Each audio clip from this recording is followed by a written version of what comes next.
Welcome everyone to the International Commentary channel. As scheduled, every Wednesday, the Russian Ministry of Foreign Affairs will hold a press conference to talk about hot events taking place in the world. And on Sunday, today, October 11th too, spokeswoman Maria Zakharova had important shares about the very hot situation in Gaza as well as events related to Kiev. The press conference was divided into two parts. The first part is to talk about the events surrounding Palestine and Israel, and the second part is to answer questions from international reporters. Now, it's come to the first part of the press conference where the Russian Foreign Ministry assesses the new situation, especially about Palestine and Israel. We are extremely concerned about the developments happening around this area. The large-scale escalation of hostilities starting on October 7th of this year.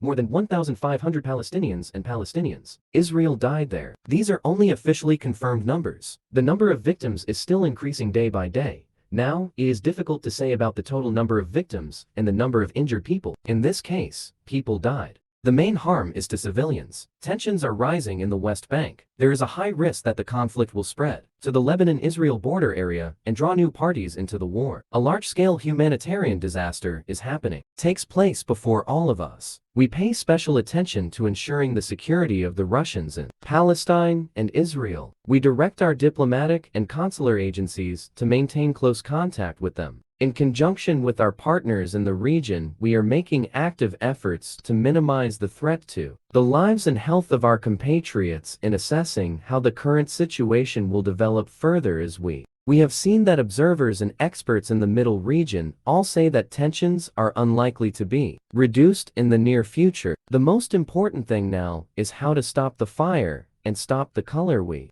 support. Support the efforts of relevant parties to address this priority task, which will avoid new casualties and the suffering of civilians, ensure their evacuation through humanitarian corridors, and prevent the situation from becoming a humanitarian disaster across the region. This is not just a crisis or an emergency. We are talking about the fate of millions of citizens in recent contacts. Our steadfast position has been affirmed that a peaceful solution to the long-standing Palestinian-Israeli conflict can only be achieved through restarting comprehensive dialogue between the parties. The result of such a negotiation process would be the creation of an independent Palestinian state within the 1967 borders with peaceful and secure coexistence with Israel, because we see many people supporting it. Uphold international law, so things will have to be like that. The tragic events taking place in the region show that there is no alternative to this approach. America bets on freezing the status quo and promoting economic peace, as well as the use of collective forms designed to respond to crises, have in no way solved these problems. Everyone can see the results in the absence of one leg. The political sky is clear for a solution. Palestinians and Israel will never be able to break this vicious cycle of violence. For our part, we intend to continue to actively promote the situation quickly. Returning to the political and diplomatic channels on this issue, we recall the initiative that we launched this year to organize a consultation meeting between key countries in the Middle East region to create conditions for resuming the political process. We are ready to work with all constructive partners, but statements by American politicians and public figures calling for ethnic cleansing in the region look bizarre. Their party openly talks about the complete destruction of a group of people. Once again, aggression that violates the rule of law and deep hatred rises to the surface of the dogmas of kindness and human rights that America has adopted. Declare to all of us, I will not quote the words of former US permanent representative to the United Nations and now presidential candidate Nikki Haley, they are truly monstrous of all declared. Dad is beyond the law, and any kind of morality would just take a cluster of words. She tried to incorporate the events of September 11th in New York to create her hysterical appeal. Nikki Haley says, America needs friends like we needed them on September 11th. That's why Ukraine needs America when Russia does it. That's why Israel needs America when Hamas and Iran do. That's it. Everything was mixed into what looks like some kind of horrible vinaigrette. If Nikki Haley is talking about September 11th friends and partners and decides to talk about Russia in this context, then let me remind her that Moscow was then first to come to the rescue were Russian President Vladimir Putin's phone calls to his American counterpart, expressions of sympathy from the Russian people, and specific support that we have provided to Washington. In the fight against international terrorism, all of this has led to the United States' presence in Afghanistan for the past 20 years. If Nikki Haley wants to remember September 11th, she can't forget it. What did the US do in Afghanistan? What did this lead to? Is it leading to a humanitarian and geopolitical disaster? This is the issue that has been discussed within the US itself. The calls of the old politician and American public figure for murder and complete extermination of people of the same nationality regardless of its legal aspects has shown the basic problems of free society in America, a tendency to preserve force to justify ethnic cleansing and chauvinism. If people there start discussing the current situation in the Middle East and are willing to talk about Russia in this context, then I hope politicians, America begins. From the head of state, all representatives of law enforcement agencies, the Ministry of Foreign Affairs, and other agencies who aspire to achieve senior positions, answer the main question that, for some reason, they do not want to answer. How is it that over the past year, a long-term preparation was made by Hamas in a matter of days without the United States claiming to be Israel's closest ally? There is any warning to them about that? The United States has satellite tracking equipment corresponding to military bases everywhere, including in the region, that have every opportunity to carry out not only surveillance,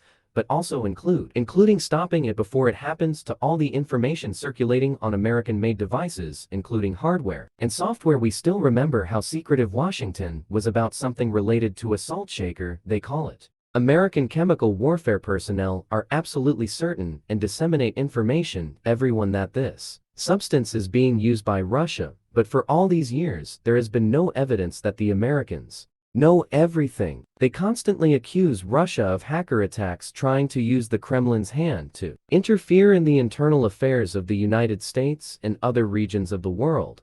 But for a whole year, accused of corresponding activities in the Middle East, the United States did not disseminate any information to its partners in Israel. In the last 2 months of 2021 and the first 2 months of 2022, the United States, at all levels, announced that how will Russia attack Ukraine? This was done specifically to create an information platform to distract the attention of the whole world from the fact that all these years the United States and its NATO colleagues have dominated. The main thing is that Britain pumped weapons into Ukraine to create an anti-Russian project. This required a special information operation from Washington, during which they spent 4 months talking about Moscow's supposed attack. Labor. How is Ukraine after corresponding instructions from Washington? Vladimir Zelensky's regime increased more shelling in Donbas. Later in late 2021, early 2022, the United States knows everything and tells everyone, but in the region their direct responsibility, including the Middle East, involving the closest allies, where security protection regimes are implemented in favor of us intelligence agencies, State Department, and White House. But they did not do so.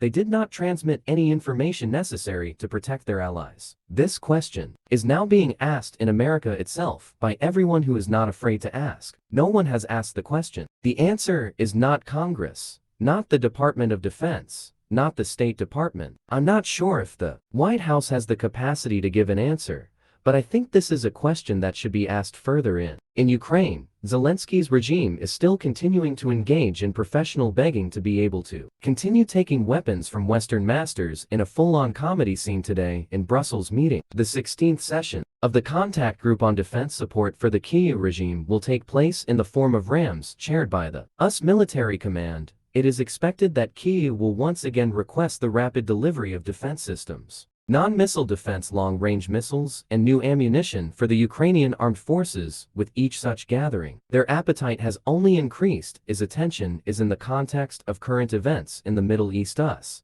House of Representatives member Mac Tyler Green said that weapons imported from Ukraine previously supplied by NATO countries there could have been used in clashes in Israel. We have compiled statements by Foreign Ministry delivered to Russia over the past year and a half calls on the world community to wake up from its slumber and need to explain the truth about why, from the first large-scale deliveries to Regime K from us NATO, the weapons did not reach the Ukrainian armed forces. This is our official message, providing the whole world with information that these weapons could appear anywhere because they were going into the black market. We also talked about the European continent, the entire Eurasian continent, and other regions, including the Middle East. Why doesn't the West see this information? The answer is obvious, of course. Even the people who do that work the press never writes about these issues, not because they don't have the information, but because they don't pay attention or they don't want to write about it. It's very unfortunate that in the West, even though there is a problem,